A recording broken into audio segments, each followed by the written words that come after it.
Temos China, temos Miguel Nicoleles falando de China, mas eu vou começar aqui, ó, vou começar trazendo um vídeo, relação Brasil-China vive o seu melhor momento, ó, para começar aqui, ó. O presidente da China... Deixa eu pedir aqui, ó, chega deixando a curtida, tá, galera? E digam no chat de que cidades estão assistindo, tá? Isso aqui é importante. Para o recortezinho, vamos fazer um recorte sobre China. China sempre é bom, né? A gente fazer o corte para fortalecer depois. China, Xi Jinping visitou o Brasil no último mês de novembro. O líder chinês foi recebido pelo presidente Luiz Inácio Lula da Silva no Palácio da Alvorada, residência oficial. Armando! Ambos assinaram Valeu, Armando, 37 novos acordos bilaterais. O encontro ocorreu após a cúpula de líderes do G20, no Rio de Janeiro, onde o presidente chinês também marcou presença. Durante o seu discurso, ao lado do líder chinês, Lula reforçou a importância da parceria estratégica. O presidente Xi e eu decidimos elevar a parceria estratégica global ao patamar de comunidade de futuro compartilhado por um mundo mais justo e um planeta sustentável. Estamos determinados a alicerçar nossa cooperação pelos próximos 50 anos em áreas como infraestrutura sustentável, transição energética, inteligência artificial, economia digital, saúde e aeroespacial.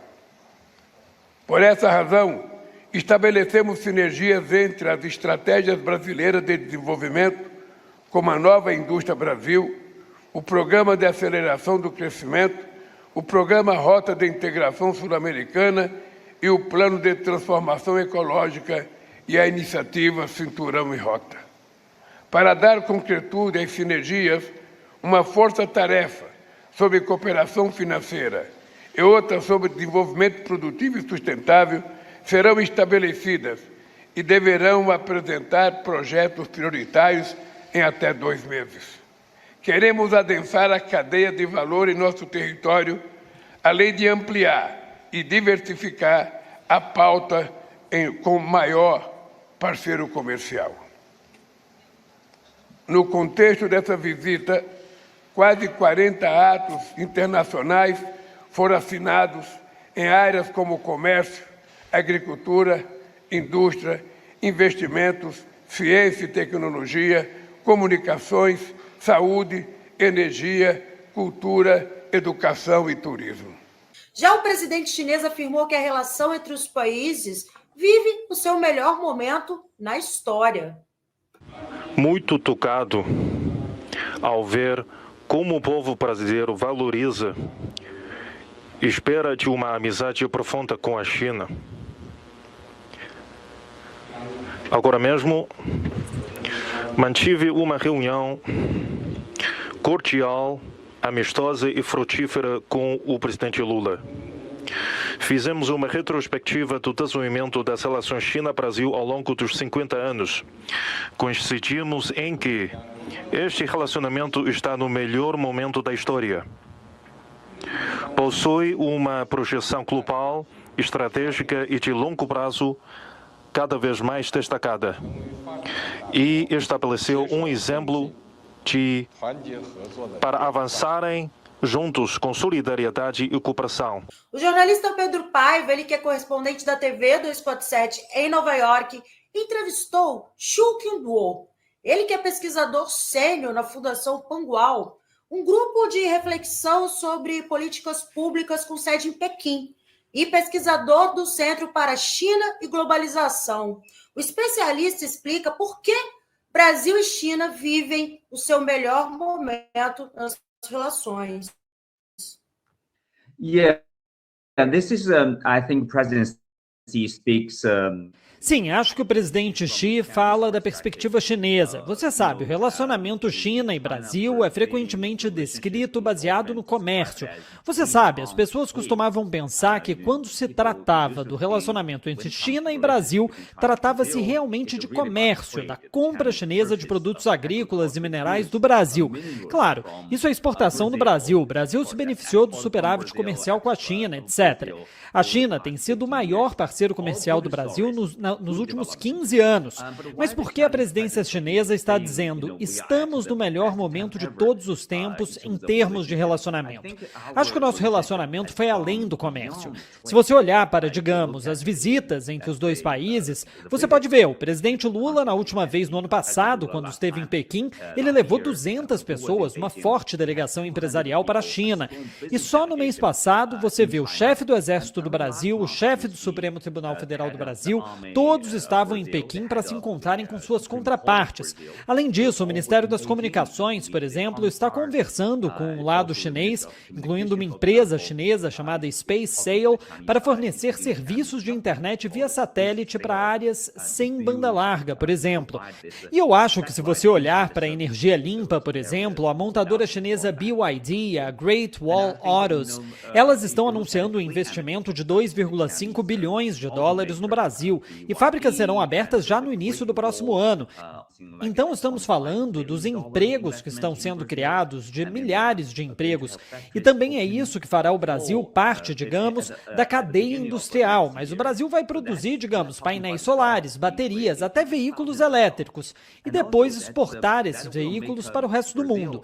Então isso é realmente muito mais do que comércio, é uma questão de investimento, é sobre o trabalho conjunto, com, por exemplo, inteligência artificial e também essa alta tecnologia entre China e Brasil, e também outros países em desenvolvimento como a África do Sul. Portanto, e além disso, se olharmos política ou geopoliticamente, ambos os países são membros de um grupo, o BRICS. E esse grande grupo dos BRICS, e também ambos os países, são membros importantes do Sul Global, quando se unem em termos de, digamos, construir uma ordem internacional justa, por exemplo. A China adere e apoia a iniciativa do presidente Lula para combater a pobreza, para reduzir o problema da fome em todo o mundo. Eu acho que eles não estão falando apenas por si mesmos, falam em nome do Sul Global, das nações em desenvolvimento, que tem como prioridade realmente o desenvolvimento, e para resolver esses problemas da pobreza, da infraestrutura, da fome. Então eu acho que isso é um relacionamento bilateral, mas que tem um impacto global. Tá aí, reportagem da Laís Gouveia e do Pedro Paiva, 247. Estamos sempre pegando os materiais da 247 que fazem um grande trabalho, né? Podemos ter algumas discordâncias, né? Mas o grande trabalho da 247 aí, um canal importantíssimo para o nosso campo, importantíssimo. Gostei muito dessa análise aí. Agradecer aqui o Luiz Santos, fazendo elogios aqui ao canal Vida Longa Voz Trabalhadora. Te agradeço muito, tá? Um grande abraço, Luiz. Obrigadíssimo aí pelos teus elogios. O Encarnação aqui também, Vida Longa ao canal, Sidney Cripa, obrigado aí pelo apoio de vocês, que é fundamental, né, galera? Estamos chegando em 380 mil inscritos, graças ao apoio de vocês, aí, essa importantíssima presença e participação. O Renato aqui dizendo que tem um podcast legal do Inteligência Limitada, que o Nicoleles quebra o Elon Musk em uns 10 pedaços. Vamos trazer um Nicoleles aqui, tá, pessoal? Falando de China em seguida aí. Epitácio Júnior, o embaixador chinês no Brasil, diz que em entrevista que está aberta a maior linha de crédito para financiamento de empresas brasileiras. Fiquem atentos, as vantagens são ótimas, com juros baixos. É o Pinguim aqui. Pinguim é fantástico, né? Aliás, aqui o Pinguim é importante nesse papel aqui, ó. O Stalin terror da nazistada está dizendo bons comentários aqui, ó. A China está metendo no furico dos Estados Unidos e o Stalin está dizendo aqui, ó. Agora que me dei conta, tem mais de 200 assistindo ao vivo e não tem sionistas e nem bolsonaristas no chat. Como vocês conseguiram fazer essa limpeza? Tá aí, ó. Pinguim, Sidney Cripa, essa galera fantástica aí. Cadê o Ismael, hein? O Ismael não apareceu hoje, hein? O Ismael está nos boicotando porque o Celso não veio, eu acho que o Ismael não veio também, ó. Então, essa galera aqui da moderação, fantástica, né? O 5º artigo também é da nossa moderação aí. A professora Antifa também é da moderação, galera forte da moderação. Outro vídeo aqui, ó, também envolvendo China. Conhecem essas figuras que estão na tela aí, ó? Já que o vídeo anterior ali trouxe a questão do BRICS, né? Envolvendo China com BRICS. Zé Dirceu com o Altman, né? Breno Altman, analisando a influência da China e na Rússia no mundo. Ó. Vamos ouvir aqui, ó. Gostam do Zé Dirceu, pessoal? Falem aqui no chat, ó. É a sua avaliação sobre o papel que Rússia e China cumprem no cenário atual? É um papel... Galera, aqui, ó, deixem a curtida, tá? Deixem a curtida e digam no chat de que cidades estão assistindo. Isso aqui é bem importante para nós. Quem puder se tornar membro do canal, R$ 1,99 por mês, importante, ó. Primeiro, um papel que tende à solução pacífica dos conflitos. Vamos lembrar que o Putin foi a Minsk, né? Assinou os acordos de Minsk, que a Alemanha rasgou, depois a América confessou publicamente isso. Ganharam tempo para armar a Ucrânia. Quer dizer, o objetivo mesmo era evitar que a Rússia se transformasse, que agora está se transformando numa nova China, com as proporções da Rússia, né? Então, essa é a primeira questão que nós temos que deixar bem claro. Você havia perguntado... China e Rússia. Qual é o papel que elas cumprem? E, do ponto de vista da esquerda, o papel que Rússia e China cumprem, se ajuda ou não a esquerda no plano mundial? Segundo, tanto a Rússia como a China, vamos pegar mais a China, mostram que há um caminho do desenvolvimento, combate à desigualdade, à pobreza e uma revolução tecnológica, cultural, de bem-estar. Quer dizer, que não é o único caminho, não é o caminho neoliberal, da globalização financeira americana. E a Rússia também, de certa maneira, isso se contrapõe, certo? Aquela ideia que era o fim, né, da história, né, e que o capitalismo tinha chegado para ficar, historicamente falando, né? Isso é muito importante. E terceiro, que joga um papel na promoção do desenvolvimento da infraestrutura, do desenvolvimento tecnológico, do comércio, com todo o sul global, com a Rota da Seda, né? Com o cinturão Rota da Seda, ou, como no caso do Brasil, com os acordos que o Brasil fez com a China. E no cenário internacional, joga um papel de solidariedade também, no caso ao povo palestino, né, contra a agressão de Israel e um genocídio, né? E no caso da Síria, por exemplo, um caminho de negociação também. Então, quem se encontra numa situação de decadência, estagnação e crise é a Europa, e agora com a crise da Alemanha isso só fica mais claro, né?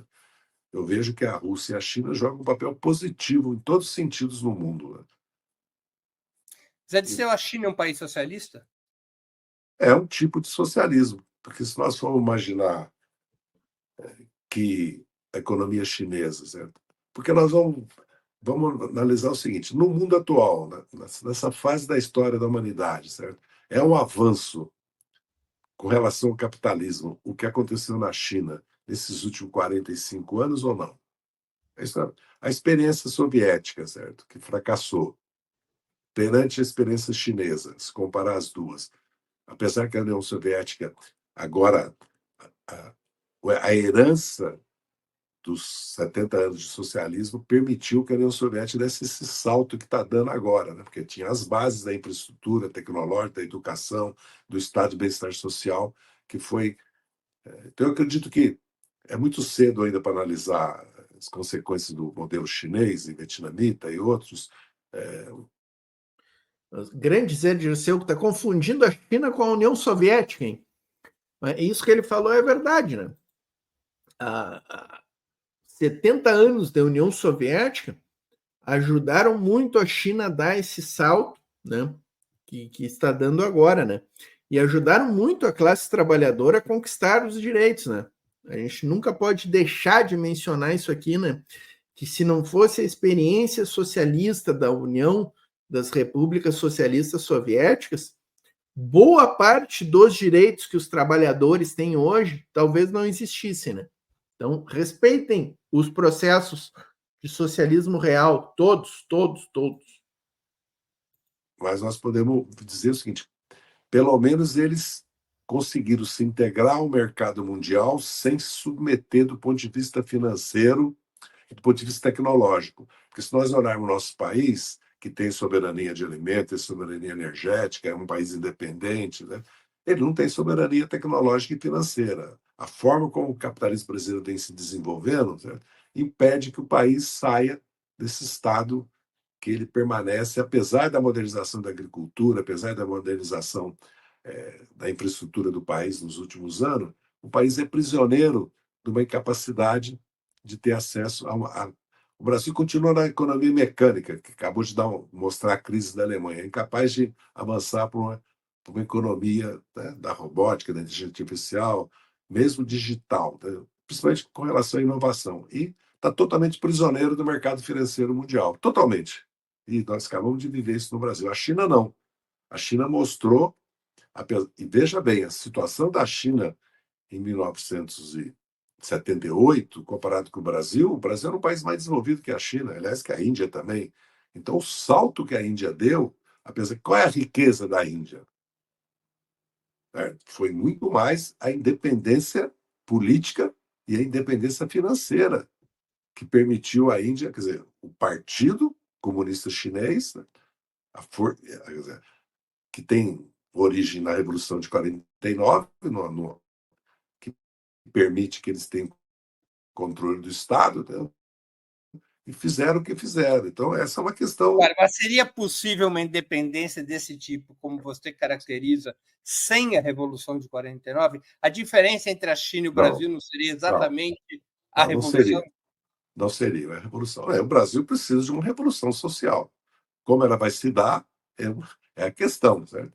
Eu tenho dito isso. A palavra revolução, acho que é o único dirigente do PT, eu não sou dirigente do PT, vamos dizer assim, o único petista, o único militante do PT que tem falado sobre revolução social sou eu, que eu traduzo ela numa revolução tributária e numa revolução educacional, tecnológica, mas na verdade significa você ter uma maioria no país e força estatal para fazê-lo, porque toda a crise que nós estamos vivendo agora é resultado dessa dependência que nós temos financeira.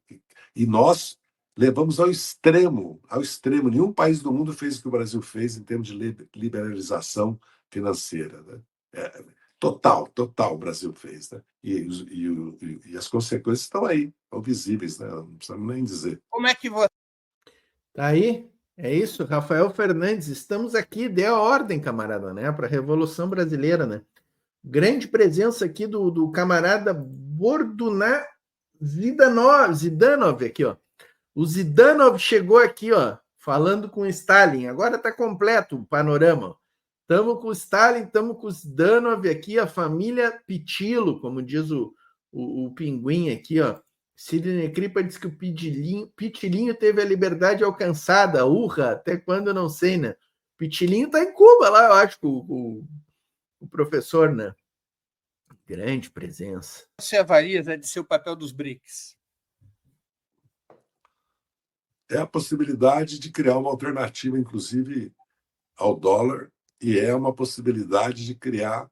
Vamos lembrar que os americanos, depois da Segunda Guerra Mundial, para impulsionar e dar continuidade ao processo, né, que a Grã-Bretanha representou, de livre mercado, no sentido de importar as matérias-primas, ter acesso a mercados, mão de obra e desenvolver a sua indústria.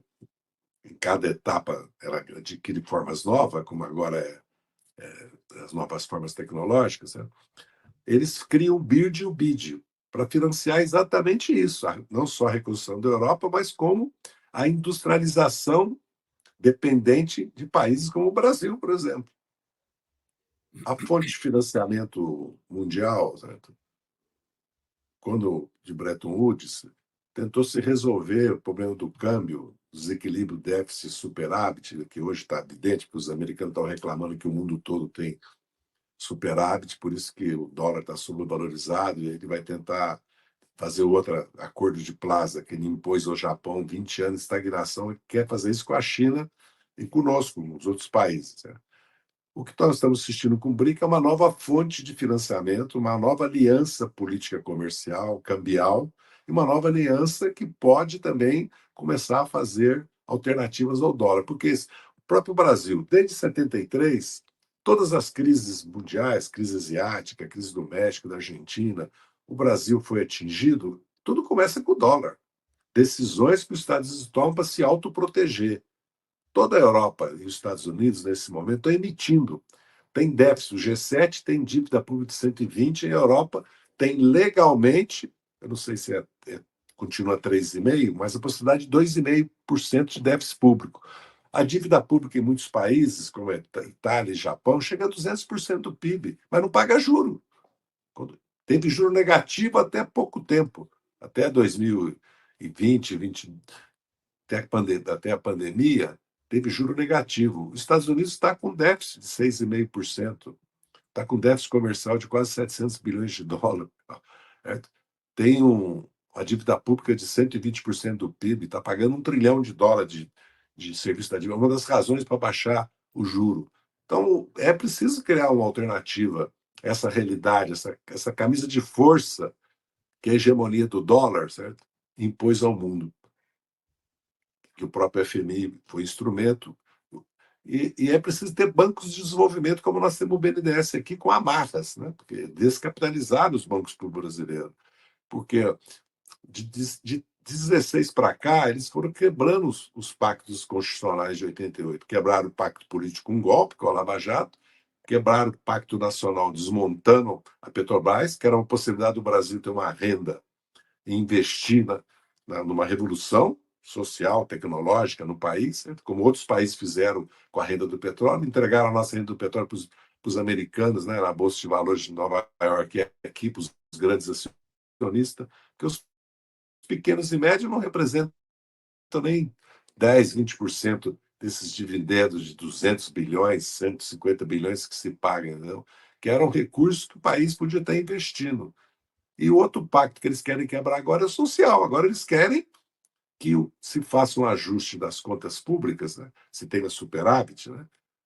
Porque diz que é maneira de controlar, que não é verdade. A experiência tem mostrado isso, histórica, nos últimos 30 anos, a inflação.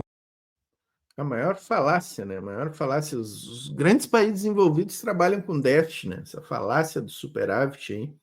Ele mesmo falou que, por lei na Europa, né, é permitido ali um déficit de até 2,5%, 3%. A China trabalha com grandes déficits, né, exatamente para impulsionar a economia. Né? O Epitácio está trazendo aqui um ponto interessante do socialismo chinês: é a participação acionária do governo em todas as empresas. Investimento direto em produção independente de demanda. Né? Não é nem a participação acionária. Né? O CFO, né, que é o diretor-geral, todas as empresas privadas na China têm um CFO, um CEO, indicado pelo governo chinês, junto ali com o capitalista, no caso, né, entre aspas, né? Então, quem diz que a China não é socialista, gente, desconsidera uma série de questões, né? Como é que um país que tem uma economia planificada, onde não existe liberdade do mercado, vai ser capitalista, né? A propriedade privada na China, ela existe de forma muito relativizada. Ninguém pode chegar na China e sair comprando hectares e hectares. Ninguém pode ter um latifúndio na China, por exemplo. A propriedade chinesa é coletiva. E claro que existem algumas formas de propriedade na China, mas não a propriedade liberal, como ela existe nos países liberais, como ela existe no Brasil, por exemplo, essa propriedade indiscriminada. Isso não existe na China. E essa questão, tem bilionários na China, tem empresas privadas na China. Sim, tem empresas privadas, mas dentro do processo da economia planificada, nos ramos e ali nas áreas em que o governo chinês permite que essas empresas existem. quando uma empresa não é mais útil aos interesses chineses, o governo chinês simplesmente acaba com aquela empresa. Então é assim que funciona o processo da China. Como o José Dirceu diz, eu também acho que a China é um país socialista. Aliás, o Elis Jabbour está do nosso lado e outros grandes pensadores. Ou a impossibilidade de crescimento, certo? Que nós cortemos o pacto social, ou seja, os gastos de saúde e educação, o salário mínimo, Bolsa Família, BPC, abono salarial. Já tentaram desmontar aquilo que foi uma grande vitória da classe trabalhadora brasileira, que são os direitos trabalhistas e sociais que estão na Constituição de 88. Essa é a batalha que nós estamos travando. A terceira grande batalha. A primeira foi democrática, a segunda foi o papel do Estado Nacional. Grande Ismael chegando, estava sentindo tua falta, camarada. Ele fala aqui em São Paulo que ele vai fazer em Brasília o que ele está fazendo em São Paulo, privatizar a Petrobras, o Banco do Brasil, a Caixa Econômica, o BNDES, o BNB, ou seja, desmontar o BNDES, o sistema público estatal, que tem a metade do crédito no Brasil, que é muito importante. E é o que pode, se nós olharmos a China, como ela se desenvolveu, o papel dos bancos públicos foi fundamental, porque nós temos sempre que lembrar que nós estamos inseridos numa ordem internacional, e que essa ordem é a ordem do dólar. E isso aqui é fundamental, né? Tem muita gente que analisa o Brasil, analisa o governo Lula, se esquecendo disso, né? Se esquecendo completamente que a gente está inserido dentro de uma ordem internacional, gente. Então, se tu não entende da ordem internacional, do que está acontecendo no mundo, e analisa o Brasil como se o Brasil fosse uma ilha solta no espaço, completamente independente, autônoma em relação ao que acontece no mundo, é evidente que a tua análise fica completamente prejudicada quando tu desconsidera a realidade internacional. E que nós estamos no Brasil, nós temos uma aliança entre o agro, nem sempre ela é não contraditória, é uma aliança entre o agro e o capital financeiro. Aliás, o agro tem alimentado, certo? Não só o setor imobiliário, o setor de luxo, certo?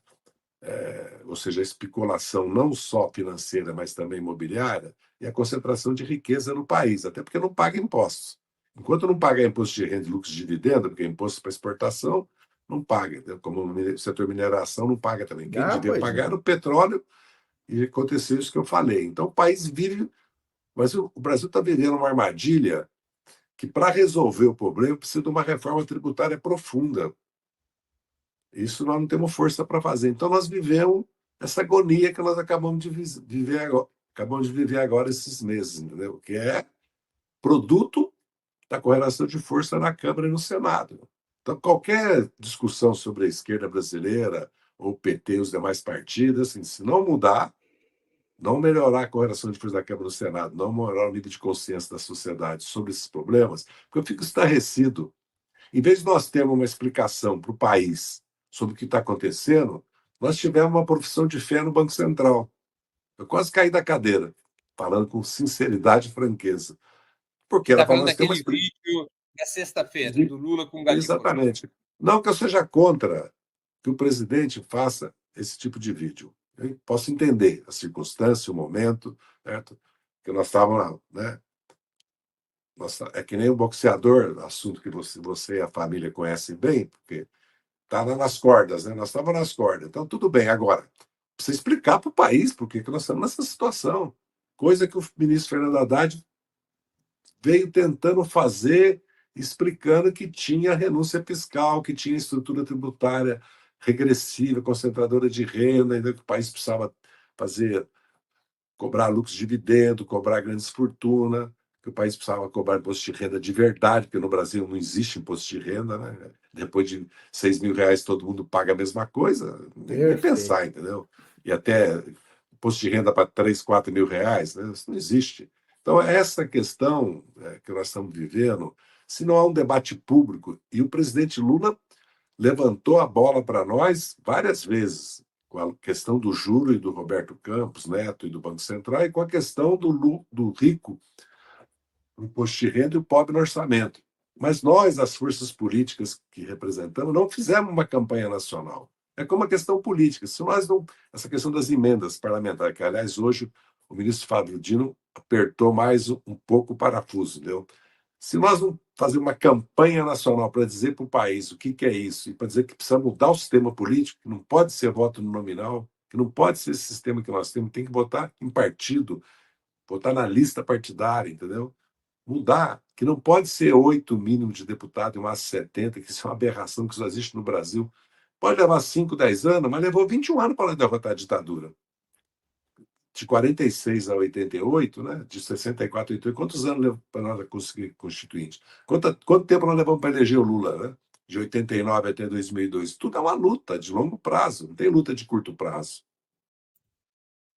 Muito bom, hein? Muito bom, gostei muito dessa análise. Sempre é bom ouvir, né?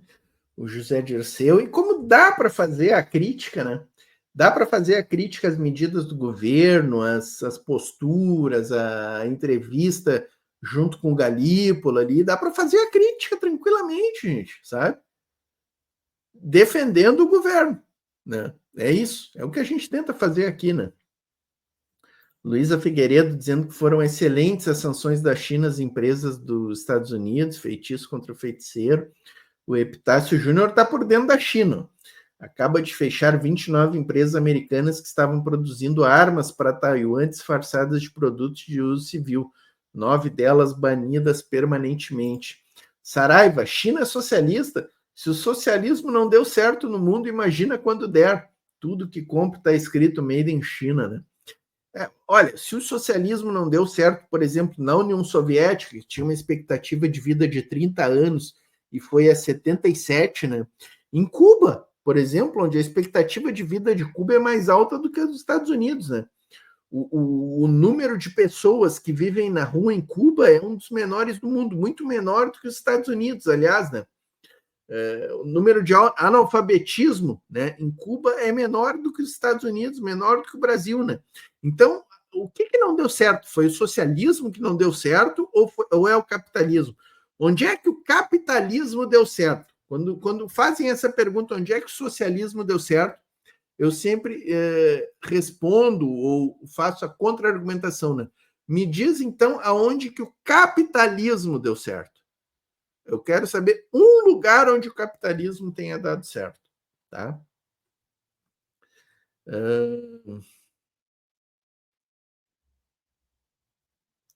Grande presença aqui da Luísa Figueiredo. O Maurício Rorato, por conta dessa cabeça que tiraram o Dirceu de cena. Né? O José Dirceu era para ter sido presidente do Brasil, né? Seria ele ao invés da Dilma, né? Aí eles, através do mensalão, dessa perseguição toda, desse lawfare, eles tiram o Dirceu da jogada e a Dilma, né, passa a ser a bola da vez, digamos assim, né? E que bom que a gente teve a Dilma também, né? O capitalismo dá certo na casa do rico, é isso aí. Perfeito, perfeito, meu camarada Saraiva.